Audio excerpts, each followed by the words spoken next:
একটা মেয়ে যে রূপ দিয়ে নয় আচরণ দিয়ে স্বামীর হৃদয় জয় করেছিল। এই গল্পটা শুধু একটা ভালোবাসার গল্প না, এটা ত্যাগ, ধৈর্য আর চরিত্রের শক্তির গল্প। আজ আমি তোমাদের শোনাবো নূর বিবির সেই নুরানি জীবনের গল্প। মাওলানা তারিক জামিল একবার একটি ঘটনা বর্ণনা করেছিলেন। ঘটনাটি তার নিজের এলাকার, আর যার কথা তিনি বলছিলেন তিনি ছিলেন তারই আত্মীয়, একজন পুলিশ ইন্সপেক্টর, উচ্চশিক্ষিত, সুদর্শন, দেখতে একদম নিখুঁত একজন মানুষ। অন্যদিকে একই পরিবারে ছিল একটি মেয়ে, নাম নূর বিবি। কিন্তু সে দেখতে সুন্দর ছিল না, বরং সবাই তাকে শ্রীহীন বলেই চিনত। হঠাৎ একদিন ইন্সপেক্টর সাহেবের মা বললেন, আমি চাই তুমি নূর বিবিকেই বিয়ে করো। শুনে যেন আকাশ ভেঙে পড়ল তার মাথায়। একদিকে নিজের পছন্দ, আরেকদিকে মায়ের ইচ্ছা। কি করবেন তিনি? অবশেষে বন্ধুর পরামর্শে তিনি মায়ের কথাই মেনে নিলেন। বিয়ে হয়ে গেল, কিন্তু মনের মধ্যে শুরু হলো দূরত্ব। বিয়ের পর তাদের জীবনে শুরু হলো অদ্ভুত এক অবস্থা।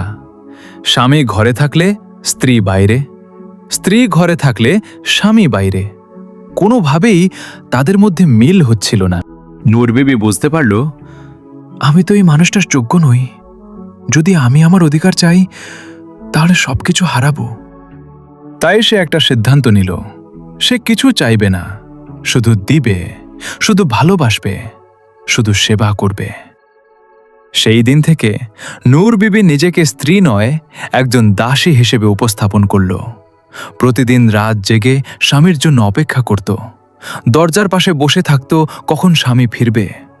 স্বামী আসার সাথে সাথে হাসি মুখে দরজা খুলে দিত, তারপর নিজ হাতে খাবার বানিয়ে দিত, আর রাতের শেষে স্বামীর মাথায় হাত বুলিয়ে দিত।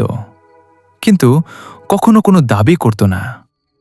এভাবে একদিন, 2 দিন নয়, পুরো 3 বছর অবিরাম ধৈর্য আর সেবার পর ঘটে গেল অবিশ্বাস্য কিছু। যে স্বামী একসময় তাকাতেও চাইত না, সেই এখন নূর বিবির ভালোবাসায় বন্দী। নূর বিবি হয়ে গেল তার স্বামীর হৃদয়ের নূর। কিন্তু একসময় সে দুনিয়া ছেড়ে চলো, আর সেই শক্ত মানুষটা 3 সন্তানকে বুকে জড়িয়ে শিশুর মতো কাঁদত, শুধু একটা নাম ধরে, নূর বিবি। এই গল্প আমাদের শেখায়, রূপ দিয়ে নয়, আচরণ দিয়েই মানুষ জয় করা যায়। ভালোবাসা চাইলে পাওয়া যায় না, কিন্তু নিঃস্বার্থভাবে দিলে একদিন ঠিকই ফিরে আসে।